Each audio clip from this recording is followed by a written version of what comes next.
Crash Issue 5 was the June 1984 issue. The cover of a space fighter travelling through a canyon may have been a reference to the game Blade Alley reviewed in this issue. The overall standard of games reviewed here was lower than previously. In fact, 5 of the games in this month's video would not have reached the top 10 in previous months. Let's see what they were. No 10th place game this month, but we have 2 games tied in 9th place. The first is Titanic, written by Paul Hill and released by R&R Software. This is a multi-stage game in which you have to search for the wreck of the Titanic by raising funds, exploring the ocean and eventually exploring the ship itself. Crash found the graphics to be clear and well laid out, although noted the terseness of the location descriptions when you are exploring the Titanic. They thought it to be quite a good family game and gave this 73%. An interesting idea combining the different aspects of strategy, arcade and adventure. However, this falls foul of trying to be too many things and mastering none. The strategy aspect is interesting, although basic. The search for the Titanic is just dire and random. When you get there, it isn't really an adventure, just a trudge around rooms. A truly awful game. If this was the 9th best, I just dread to play any that were ranked lower. Also in 9th place is Buggy, written by Michael Fox and published by Analog. In this game you take control of a moon buggy, defending your moon from attackers. Your moon buggy can both jump and fire missiles. Crash found the game very playable and reasonably addictive, although found the acceleration and deceleration of the buggy to be quite sluggish. They liked the small touches like the wheels flying off of your buggy when it crashes. They rated this at 73%. It's a game that appears to be somewhat inspired by Lunar Jetman, although lacking the charm and smoothness of that game. Although colourful, it's jerky, and not fun enough to want to return to. No 8th place game this month, but we have 2 in 7th place. The first is Ballooning, written by 5 Ways Software and published by Heinemann.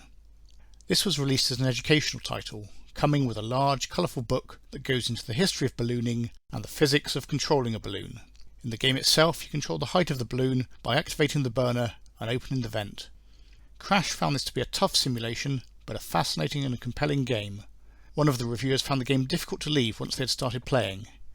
They gave this 76%. For an educational game, this is actually good fun. Not much to it, there are no antagonists, so you're really only competing against yourself. Quite a relaxing game in many ways, and probably one of the most polished of educational titles available for the Spectrum, worth a few minutes play. Also in 7th place is Pandemonia, published by CRL and written by Phil Gascoigne. Pandemonia is a variant of the popular Panic style arcade game, in which you have to defeat monsters by digging holes that they fall into and then filling these holes in. Crash found the layout of the game clear, with large, smooth moving characters. They felt that the colour and sound had been well used, and considered this one of the better Panic games available at the time. They gave this 76%. To me, this feels like it could be a good game, but it just starts too hard and doesn't seem to let up. It's not always easy to get your character lined up on a ladder, and the fact that you can't really outrun the monsters didn't help. If they had ramped the difficulty up gradually, this may have been more playable, but it's not a game I enjoy as it stands. In 6th place, following on from the many Gilsoft text adventures reviewed in issue 4, is another in Gilsoft's Gold collection. This is Devil's Island, written by Colin Smith. In Devil's Island, you have to escape from a prison set in the middle of a vast jungle. Crash compared the plot of this game to the television series The Prisoner with Patrick McGoohan. They found this to be a lengthy and well-plotted adventure, although with a number of red herrings. They thought it would be suitable for beginners. The overall rating of Devil's Island was 77%. It's nice to see Gilsoft publishing a variety of different settings for their text adventures, but, like many of the other early Gilsoft titles written with a quill, it just feels primitive and very much of its time. One for text adventure completists only. Now we leap ahead, as there are 3 games tied for 3rd place. First we have Zig Zag, written by Ed Hickman and published by DKtronics. In this game you're in a maze and have to pursue and hunt down the alien inhabitants, creatures called Scarabaks. Crash felt that more effort had been put into the 3D graphics on this game than on the gameplay. They described it as not a difficult game, but more a long and involved one. They found it addictive to start with, but were not convinced that the addiction would last. Apart from chasing the Scarabaks, there's not much else going on. Nevertheless, they rated this game at 85%. I find the sound annoying, and the way in which the timer stops as you turn just seems odd. Fast-paced, this is a good bit of fun for a few minutes, but gets boring very quickly. 3D Monster Maze of the ZX81 did this genre of games so much better. Also in third place is Blade Alley, released by PSS, although I could not find any details about who wrote the game. This is a space-themed 3D shooter, with the first level set in a canyon. All Crash reviewers found this game addictive, with one stating that it was the best game that PSS had produced, and one of the best arcade games in the past few months. They recognised the difficulty in judging the height of the enemy craft, and felt that the scenery could be improved, but nevertheless found it fun. They gave it 85%.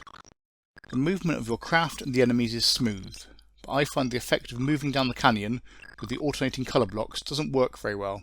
The enemies are hard to hit, but at least easy to avoid. It's okay to play for a few minutes, but I'm not sure it will have lasting appeal.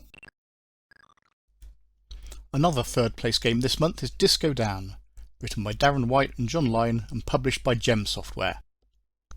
This game is made up of two screens. On the first, you race down a corridor, avoiding pits and jumping over force lines. On the second, your aim is to neutralise a reactor by jumping on various coloured discs. Crash found this game to be excellent value, high speed and playable, while they recognise its difficulty, mainly due to the controls and having to rotate Dan before moving him. They enjoyed the demo mode, which shows you good strategies for actually playing the game. They rated this at 85%. There's a nice tune on the title screen and the overall presentation of the game is very good. The first stage is a pointless jumping game, very dull. The second stage is inspired by Q*bert, but is original and challenging. However, most of the challenge comes from trying to rotate Dan in the direction you want him to go. It's fun, but not a game I'd come back to often. In second place we have Fantasia Diamond, written by Kim Topley and released by Houston Consultants. This is a text adventure, but, unusually for the time, this one has pictures of many of the locations. In this game you play Boris, a master spy who has to recover a family heirloom known as the Fantasia Diamond. Crash noted some features that weren't necessarily typical of all text adventures, particularly in the way that you have to manage strength by eating and drinking, and the level of interaction that you could have with other characters. They found the game highly polished and described the problems as interesting and logical. This adventure featured in their Adventure Trail column. Here they rated adventure games on different categories to arcade games, and they only gave ratings out of 10. However, they gave this game an overall rating of 10 out of 10 and a Crash smash. To decide where to rank the game in this list, I added up the individual scores and converted them to a percentage. This came out at 88% and therefore put the game in second place this month.